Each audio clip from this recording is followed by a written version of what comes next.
రే ఏమైంది అంత కంగారుగా ఉన్నావు? అది మొన్ననే ఒక ఉద్యోగానికి అప్లై చేశాను. అవును. వ్రాత పరీక్షలో కూడా వాళ్ళు నన్ను ఎంపిక చేశారు.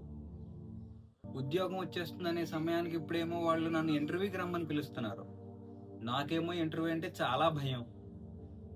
ఈ ఇంటర్వ్యూ ఎదుర్కొనే ధైర్యం లేక నేనేమో ఇప్పుడు ఈ ఉద్యోగాన్నే వదిలేద్దాం అనిపిస్తోంది. కర్మణ్యేవాధికారస్తే మా ఫలేషు కదాచన మా కర్మ ఫలహేతుర్భూర్మా తే సంగోస్త్వ కర్మణి.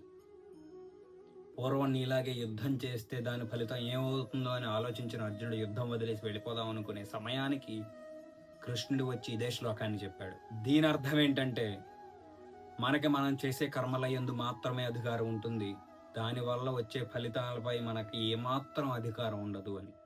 అలాగే రాబోయే ఫలితానికి భయపడి మనం మనం చెయ్యవలసిన కర్మలని ఎప్పుడూ విడిచిపెట్టకూడదు అని కృష్ణుడు అర్జునుడికి చెప్పాడు. అప్పుడు అర్జునుడు ధైర్యంగా యుద్ధం చేశాడు. ఇప్పుడు నేను కూడా నీకు అదే చెప్తున్నాను. ఇప్పుడు నీ కర్మ అంటే నీ కర్తవ్యం ఏదో అది నువ్వు నిర్వర్తించి చూడు. ఫలితం దానికే వదిలేయ్. ఎప్పుడూ కూడా వచ్చే ఫలితానికి భయపడి మన కర్మలని ఎప్పుడు విడిచిపెట్టకూడదు.